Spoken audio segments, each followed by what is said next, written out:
Na vola na same wase ndoran rau chini ka ono. Au saloma ni Jehova ni sarunga oda ko kwaya. Andomo ni nongu masu. Ni saba kalakal ndalingana ve au. Kauna masu tiko kina wa ni kau sambula. Sabi bira ki au na ibau ni mate. Kasakindali au na rarao ni bulu-bulu. Sado bi au na rarawa kena oda. Au angai mosuta na yada Jehova. I Jehova au masuti ke muni wambula na elongu. Sanda ulo masoli ko Jehova ayalu ndondonu. Iyo sa ayalu loma na kalu. Sa maruru ira ersenga ni buku ko Jehova. Au aba malu mutaki asa aba mbula yau ko koya. Mole sutale kina no muni baka dengu na elongu. Ni sa taka bina kasarbe iko ko Jehova. Ke muni sa aba mbula na elongu mana mate. Kena matangu mana waini mata. Kena ya wangu meu kaku ni bale. Au na lagu boli ana mate Jehova na vonu ni bula. Au aba mbauta koya kau abo sakina. Au ararau baka lehu. Au akaya niwa tangaya. Randa ulasu na tamata kerenga. Kadava meu kakaba be Jehova. Ena huku ni nona taka loloma kerenga be yau. Au na taura na bilo ni bula. Kamusuta na yada Jehova. Au na takama mana na ka kau ambulu ikina be Jehova. Iyo e matanda na nona tamata kerenga. Akata le na mate Jehova. Na nona mate na nona tamata alo sabasaba. I Jehova ndina kau sa no muni tamata.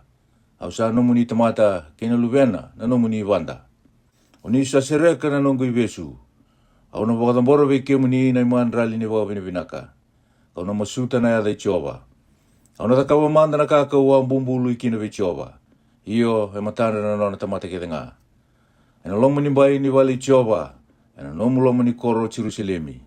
Do iyo be Jehova na waka vinaka. Wase ndoran rau tina ka vitu. Do waka vinaka be Jehova. Na vei mata ni tu kerenga. Do waka vinaka wa na leo ni vei wonua kerenga. Isa ka leo na nona yalo loloma vei kenda. Kasa sianga ni mundu na yalo ndina i Jehova. Do iyo be Jehova na waka vinaka. Wase ndoran rau tina ka walu. Do waka vinaka be Jehova nisa yalo vinaka. Nisa sianga ni mundu na nona loloma. Me kaya nga ko era na Israeli. Nisa sianga ni mundu na nona loloma.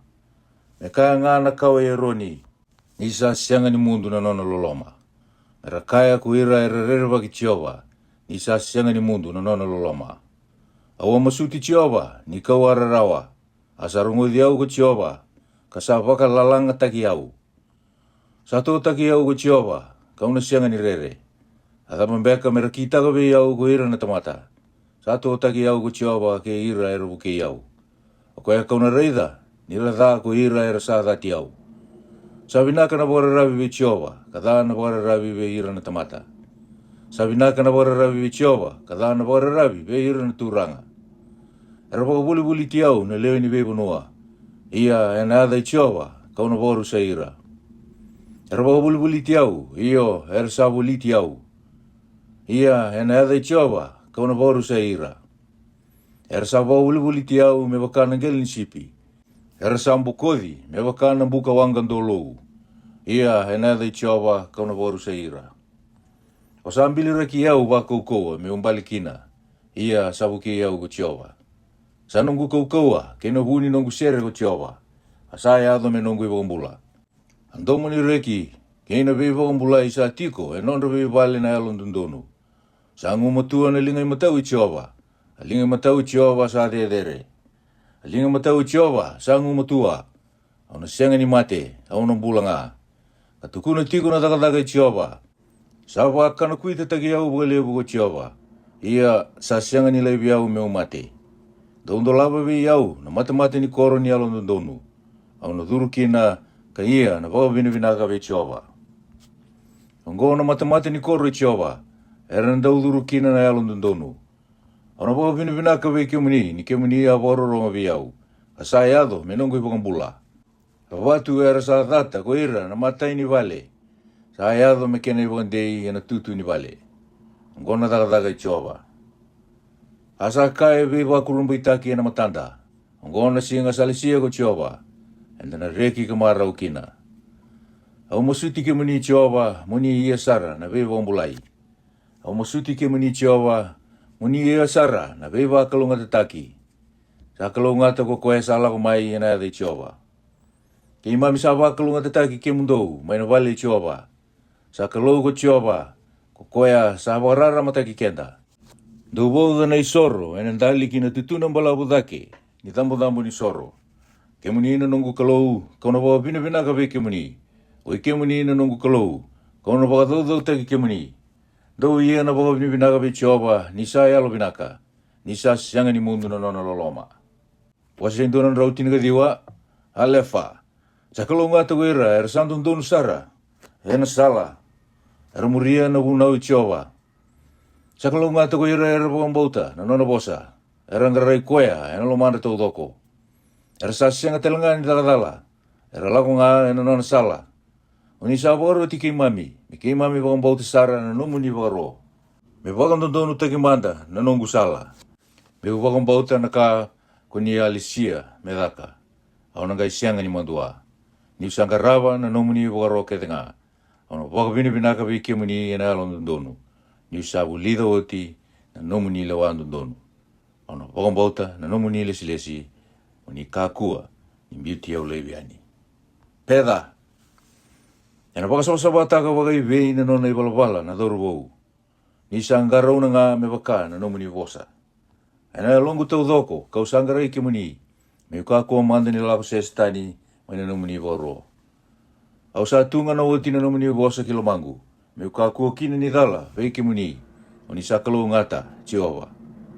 Muni wau bulida vei au na nomu ni lesi. Au sa tukuna oti na temba ni ngusungu. Na kake de nga sa lewa na ngusumuni. Au sa reki ena i wala ni nomu ni tukutuku. Me waka ena i au ke de nga. Au na wana nanu kina nomu ni waro. Kango lewa tiko na nomu ni sala. Au na reki sara ena huku ni nomu ni unau. Au na senga ni ngwele dava na nomu ni wosa. Kimela. Muni taka vinaka bua na nomu ni tamata, me umbula. Apa mbauta na nomu ni wosa. Muni waka matara itaki au, me ukunea. Na ka e veiva kurumbu itaki na nomu ni unau. Au sa bulangi e urura, muni kakua ni vunia vei au na nomu ni wakaro. Saramusu na elongu, ni usangan rewa, ena vei singa kedenga, na nomu ni lewa. Uni sahu no di ira na vive lewu, era sadun ruvi. Ko ira era sala ko se tani, mai na nomu ni vunau. Uni kau te tani vei au, na vei wakalia liai, kei na vei bedi. Ni usangaraba oti na nomu ni tukutuku. Era tiko talanga na turanga, ka wosa da teki au, ia na nomu ni tamata, sa wakanana no tiko, kina nomu ni lesi. A nomu ni tukutuku talanga, na ka kausa maro taka, kasan nongu i wawuli. Te leda. Sa kambita na ukubu ni soso na longu. Muni wakambulumbula teki au me waka na nomu ni wosa. Au watukuna na nongu i walawala, ia, uni a warorong vei au. Muni wawuli da vei au na nomu ni lesi. Muni wawukui au, me ukila na i walawala ni nomu ni wunau. Au na tukuna kina na nomu ni takataka, e vei wakurumbu itaki. Sawa i dalayani na longu ni sambi itaki. Muni wakauko teki au, me waka na nomu ni wosa. Muni kau te tani vei au na i tobo lasu. Kasulia ngā vei au na nomu ni wunau. Au sa ndingi taka oti na i walawalandina. Au sa tauda na matangu na nomu ni lewa. Au sa kambita na nomu ni wosa. Muni kakuni lewi au Jehova, me wakamandu ataki. Au na didi ana sala, ni nomu ni waro, ni ke muni na wakalibutaka na elongu. Ai, muni wakawulida vei au, Jehova, na i walawala ni nomu ni lesi. Kauna kai wakambauta kai dhoba, na i wakatau oti. Muni wawukui au kina, kauna kai takawa, na nomu ni wunau. Ia kauna wakambauta ena lomangu tau dhoko, muni kauti au ena sala ni nomu ni waro, ni usare kitaka. Muni wangarana lomangu, kina nomu ni tukutuku, ia me kakua, kina iau. Muni taroba na matangu, me kakua ni reida, na kalasu. Muni wangu mutua teki au, ena nomu ni sala. Muni wakayodora na nomu ni wosa na nomu ni tamata. Ko e sa rere waki ke muni tiko ngā.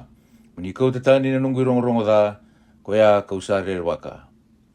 Ni sa vinaka na ka, ko ni sa lewa. Reida, kau sa andaungan rewa, na nomu ni wunau, muni wakambulumbula teki au, ena nomu ni alondondonu. Wau. Ke muni Jehova, mea do viau na nomuni alololoma. Na bula ko nisa sulia, me wakana nomuni vosa. E na gaindua na vosa me usaumi ko e kina, sa vosa da te ki au. I kau sa wakara ravi ki na nomuni vosa. Ia muni ka kuni kau te leivi no vosa ndina mai nung sungu. I wanui takatiko na nomuni lewa. Ia kau na wambau te tiko ngā kina, na nomuni vunau, ka sianga ni mundu. Kau na lako lalanga woli, ni usanga rawa na nomuni vunau. Ia kau na vosa takatalenga, na nomuni tukutuku e matanda na tui. Ia kau na sianga ni mandua kina. Ia kau na wamaro te ki au e na nomuni wakaro. O koea kau sa andolo mana. Ia kau na ndula katalenga na lingangu ki na nomuni wakaro. Koea kau sa andolo mana, ia kau na wana nanu ki na nomuni lesi-lesi. Seini, moni na numa na vosa wa na nomuni tamata. Kuni sa wawuna na nungu nui taka. Gona ka kau sa wadhingu kina, e na nungu rarawa. Ni sa wakau ko te ki au na nomuni vosa. Era sa wakalielia iau wakalevu na piawe levu. Ia kau sa sianga ni ngoletani mai na nomuni vunau. Au sa na numa na nomuni lawai liu Jehova. Kau sa wakathingu iau kina. Sa tau viau na risi ni kete. E na wukunda na iwalawala da era sa ambiuta na nomuni vunau. A nomuni lesi-lesi na ka kau sa sere takatiko. E na nongu wale kau wulangi kina. Au sa andau na numa na edamuni, Jehova, e na bongi. Ia kau sa wakambauta na nomuni vunau. Ia sa nongu ngā ongo. Ni wadakawa na nomuni wakaro. Keda. Oike muni na nongu i wata Jehova. Au sa ka oti ni una wakambauta na nomuni vosa. Au akere na nomuni loloma e na longu tau doko. Mani lomani au me waka na nomuni vosa. Au awana nanu ki na nongu i walawala. Ka wakalisue na wangu ki na nomuni vosa. Au waka suka-suka, ka sianga ni wakamberambera. Me wakambauta na nomuni vunau, anondra i wau na i walawala da sabuliti au. Ia kau sa sianga ni ngule dava na nomuni vunau. E na loloma ni bongi kau na tūda ke kaia, na wakabina ka veke muni. E na buku ni nomuni lewanun donu. Au sa nondra i tōkani, ko ira keda ngā era sa rere waki ke muni. E ira era sa wakambauta na nomuni wakaro. Saramboti wura-wura, Jehova, na nomuni alololoma. Muni wawuli dawe au na nomuni lesi-lesi. Teda. Oni sa taka binaka, Jehova, wana nomuni tamata. Me waka na nomuni vosa. Muni wawuli di au hene lawa binaka kena kilaka. Ni sa wakambauta na nomuni vunau. Liu, ni wasianga ni tawi mate. Kau alako sese. Iongo kau sanga i wakambauta na nomuni vosa. Muni alo binaka, kataka binaka. Muni wawuli dawe au na nomuni lesi-lesi. O ira na bia lewu, era satulia na lasu we au. Ia, kau na takawa ngā na nomuni wakaro e na lomangu tau doko. Sa wakandina na uro na elonra. Ia koi au kau sa rekitaka na nomuni vunau. Sa yanga we au, ni wa tawi mate. E ulida kina na nomuni lesi-lesi. Sa binaka we au na vunau ni ngusumuni. Kada na tiki ni siliwa kina koula e waka undolu. Yota. Sa kadiwi au na linga muni, kambuli au. Muni wakabuku au me ulida na nomuni vunau. O ira sa rere waki ke muni era na reki, nira reidi au. Ni sa nui taka meado na nomuni vosa. Au sa kila, Jehova, ni sa ndondonu na nomuni lewa. Ni ke muni a takandina talanga, ni ke muni a wakararao te ki au. Me wakatingui au na nomuni alololoma. Me waka na nomuni vosa bua na nomuni tamata. Me adobi au na nomuni loloma lewu, me umbula kina. Ni sa nongu vuni reki, na nomuni vunau. Mera waka mandu ataki, ko ira na via lewu, nira sa taka wakaila suwele ngā vi au. Ia koe au, kau na wanana nu tiko, kina nomuni vunau. Mera lesu mai vi au, ko ira era rere waki ke muni. E ira talenga era sa kila na nomuni vosa. Me ndonu sara na lomangu, na nomuni lesi-lesi, me ukakua ni mandu akina. Kafa. Sa dingu oda na longu muni vombula iau. Ia kau na nui taka ngā na nomuni vosa me ado. Sa oda na matangu, ni usa waraka na nomuni vosa.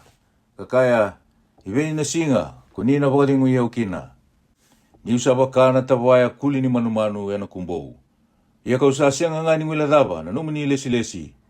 E vida beka na nona singa na nomuni tamata. O nina dunrubi hira ni na ida era sa wakadada ni au. Era kelia na ikeli me ulutu kina ko ira na vive levu. Ko Koe sa senga ni waka na nomu ni bunau. Sa kandina na nomu ni wakaro ke denga. Sa wada dani au wakataundu donu muni buke yau. Sa boe lai merwa o tia na nungu bulai burubura. Ia ko yau ka wa senga ni biuta na nomu ni bunau. Muni waka uko te ki au me waka na nomu ni alololoma. Au na wakambau te tiu ki na na wosa ni ngusumuni. La meta. I tiova na nomu ni wosa sa wakataunde i teki mai lo malangi. Me senga ni o tirawa. Nomu ni lo mandina sa edoba na itambata mata ke denga. Ni a wakataunde i teki burubura ka satu nga. Satu nga indai me waka na nomu ni lewa. I sangarawi ke muni na ka ke denga. Ke waka kau a senga ni rekitaga na nomu ni bunau. Kau a rusa sara na nungu rarawa. Au na senga sara ni ngule daba na nomu ni wakaro. Ni ke muni sa wakau ko teki au kina. Kau sa nomu ni wambula yau.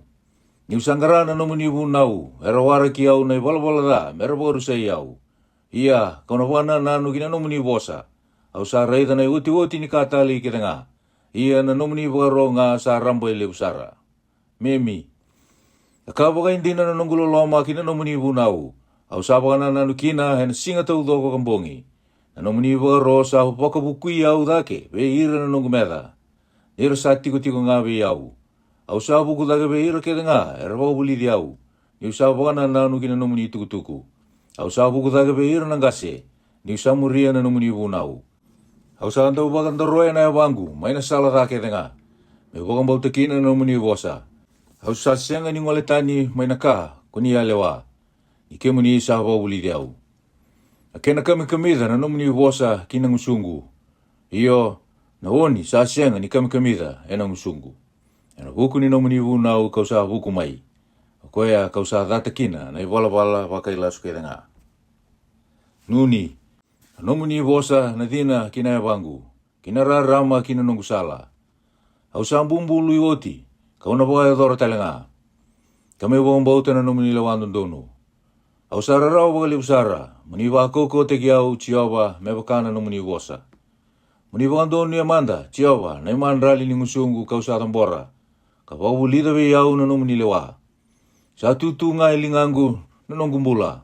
Ia kau sa senga ni ngule daba na nomu ni bunau. Era sambirika ve au nandai ko ira na iwala da. Ia kau asenga ni lako sesi mai na nomu ni bunau. Kau sa taura na nomu ni tukutuku me nongu iwoto-wota ka senga ni mundu. Nira sa kani reki kina lomangu. Au sa wangarana lomangu me uda kawatiko na nomu ni lesi kaya dhoba na iwa tau tiwati. Sa meki. Au sa dati ira era sa loma rua. Ia kau sa lomana na nomu ni bunau. O ke muni na nongu ibuni kina nongu sa sambai. Au sa wararawi kina nomu ni wosa. Daula ko tani we iau ko ike mundau na iwala da. Ni kau na wakambauta na bunau ni nongu kalou. Manito ko ni au me wakana nomu ni wosa, me umbula. Ia me ukaku ni wakamandu ataki, ena nongu inui. Manito ri au tiko kau na gaibinaka. Ia kau na wakambau te tiko ngana nomu ni lesi. Uni sambu turakira ke denga, era sa lako sese mana nomu ni lesi. Ni sa kalasu na nona daube wakai sini. Uni sambiu tira tani, na iwala da ke denga e burubura, me wakana ndeni kokamea. Akoya kau salomana kina na nomu ni tukutuku. Sa sautani nini na lewengu, ni urere veke muni. Kau sa rere waka na nomu ni lewa. Aini. Au sa ia na lewandun donu kina takataka donu. Uni kakua ni laiviau, ve ira, era wau saurara taki au. Uni to taki koya na nomu ni tamata, me winaka. Mera kakua ni waka saurara taki au ko ira na veve levu. Sa oda na matangu, ni usawa raka ng bula sa amay veke muni. Kino bosa, ni nomu ni takatun donu. Uni takataka wana nomu ni tamata me wakana nomu ni alololoma. Kapau bulida ve au na nomu ni lesi. Kau sa nomu ni tamata muni wakabuku iau. Me ukilana nomu ni tukutuku sa kena ngonongo. Chiova, endun do nomu ni takataka kina. Nirsa wakatataka na nomu ni bunau. Wakoya kau sa lomana kina na nomu ni wakaro. Katata na koula, iyo na koula ndi nasara. Ni sa wakando niya na nomu ni bunau ke denga na buku ni ka ke denga.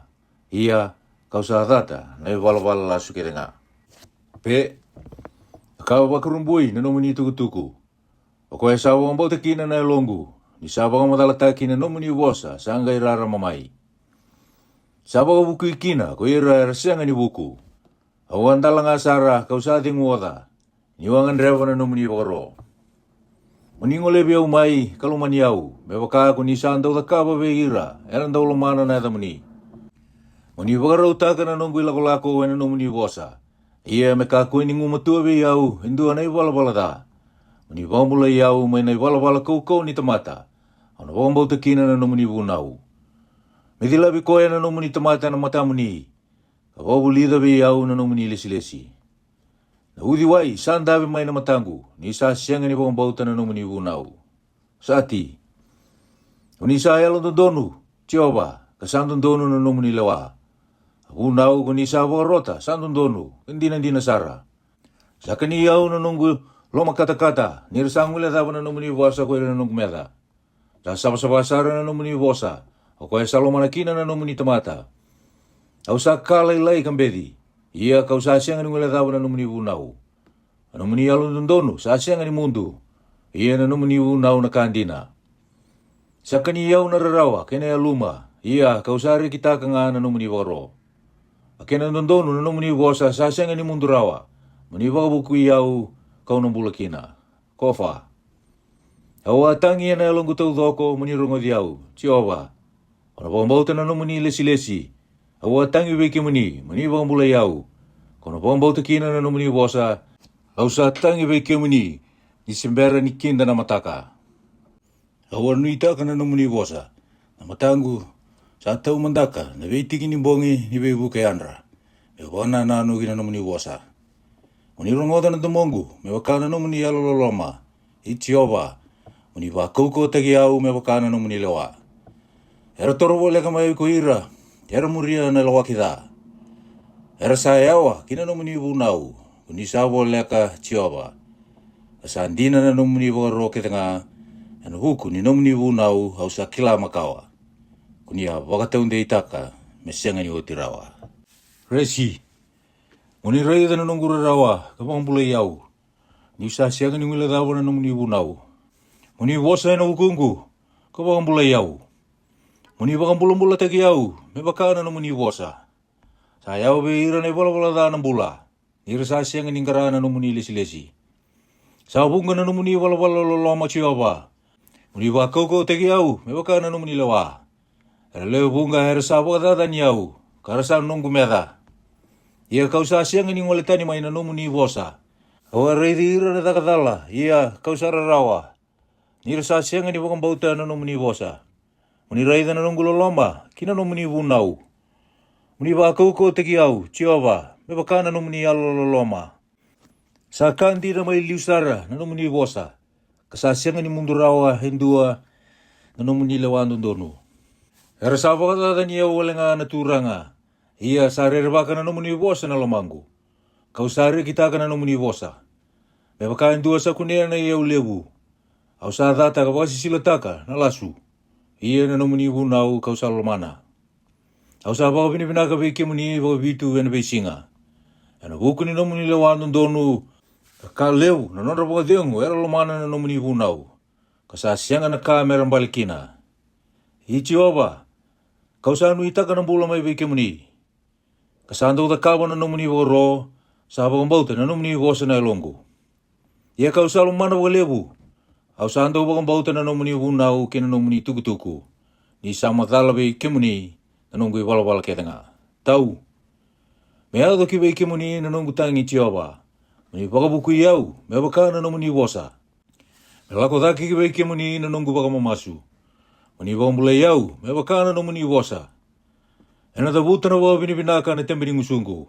Ni kimuni sa wawa buli diau ena muni lesi-lesi. Ena vosa taga na muni vosa na emengu. Ni sandung donu na muni wakaro kaya nga. Me buke iau na linga muni. Ni sanding itaka woti na muni vunau. Asandong ang rewa ng bula may beke muni, Jehova. Au sari kita katalanga na muni vunau.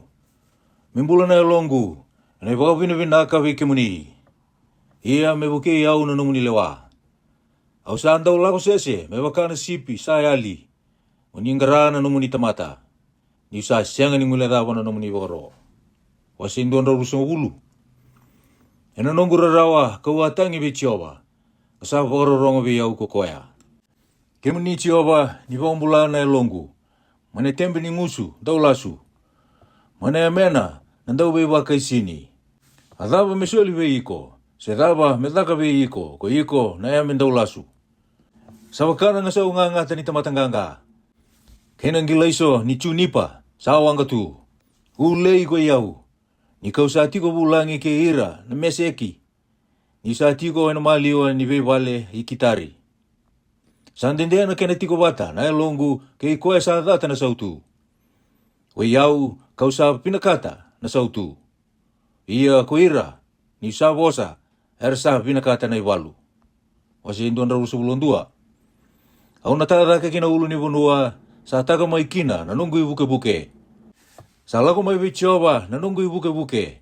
O koya kambulia na loma langi ke burubura. Ena senga ni laibi iko mea wala na ewamu. O koya sa maruru iko ena senga ni susobu. Reida o koya sa maruru ira na Israeli. Ena senga ni susobu se mode. Ko Jehova sa maruru iko. Ena warurungi iko ko Jehova ena lingamu imatau. Ena senga ni awiti iko na mata ni singa ena singa. Sena bula ena bongi. Ena maruru iko ko Jehova maina dake denga. Ia ena maruru ena elomu. Ena maruru ko Jehova na nomu beiduru yaki. Maina ngonongo kasenga ni mundu. Wasi nduan rauru sa ulorua. Asami ni dambe-dambe anei te vita. Awa reki ni rakai iau. Tumai lako kinabali Jehova. Ena tu na ewa ike mami. E loma ni nomu ni mata-mata ni koro. Jerusalemi. Sa tarako Jerusalemi. E wakana koro sa wakatawata. Era sa lako dake kina na vei matanggali. Na vei matanggali Jehova. Na ilesi-lesi vei ira na Israeli. Mera ia na waka binabinaka kina de Jehova. Ni sa tu mai kina na itiko-tiko ni beluai. Na nonre tiko-tiko waturanga na matanggali te vita. Dau masula ki Jerusalemi me tiko sautu. Era na tiko binaka era salomani iko. Me tiko na sautu ena nomu lomani bai. Kina taka-taka ena nomu be vale waturanga. Ena wukunda na wekangu, kina kainongu, au na kaya, me tiko be iko na wakadengu. Ena wuku ni vale Jehova, na nima mikalou, kau nangarana ka, mo binaka kina. Wasi induan rau rusang ulo tulu. Asami ni dambe-dambe. Au na tatake be ike muni sa tiko mai lomalangi. Reida, me wakasa rai mai na mata ni tamata kina nonra turanga. Kina mata ni wanda kina linga ikoya na nona marama. Sa rai waka kina na mata ike mami be Jehova na nima mikalou. Kami alololoma manda be ike mami kokoya. Muni alololoma mai be ike mami Jehova. Muni alololoma mai be ike mami. Ike mami sa ambeti wakali usara. Sa oso-oso wakali na alo ike mami. Ena nonra dau be wakali eliai era sa tiko wadengu. Ina nonra be na be lebu. Wasindon raru sebelua. Asami ni dambe-dambe anei te vita. Me kaya manda ko ira na Israeli. Esa asianga ni toki-taki kianda ko Jehova. Esa asianga ni toki-taki kianda ko Jehova. Ira sa tu take bagai walu be kianda na tamata. Kera sanga itilomi kianda mbula-mbula. Nisa wanga mai na nonra dunru be kianda. Kesanga ilubu di kianda na wai. Kandon robo na elonda na udi wai. Kesanga indon robo na elonda na wai lebu. Me baka dau take ko Jehova. Ko esa asianga ni suli kianda. Mera wai kianda na batindra. Sandro mbula na elonda. Me baka na manu-manu mai na nonra tundai. Nandau mbirindai. Sa tabuka oti na tundai. Ia. Enda sandro mbula. Nonda ibuke-buke na de Jehova. O koya. Kambuli lo malangi ke burubura. Wasi indon rau rusabulu 5. Asami ni dambe-dambe. Wira era sa wara rabi be Jehova. Era na wakana ulu ni wonua ko saiwoni. O koya sa sianga ni apa balarawa. Kasa tu nga mesianga ni mundu. Me waka sa wuliti Jerusalemi na be ulu ni wonua. Sa wuliti ira waka kina na nona tamata ko Jehova. May nangaunongo kaya dhawa nangauna ketenga. Ni na sianga ni tiko na nonra tiko-tiko na ibola-bola da na nonra wonua na dhakan tundonu. Dara toba na kada ko ira. Natakan tundonu. Muni taka binaka, Jehova, veira, erasa binaka, veira, santundonu na elonra. Ia, koira erasa bukitani, ina nonra wala-wala tata kelo-kelo. Ena kauti ira bata ke ira na tau takatala ko Jehova. Ia, me adonga, na poe dengu be ira na Israeli. Emeni.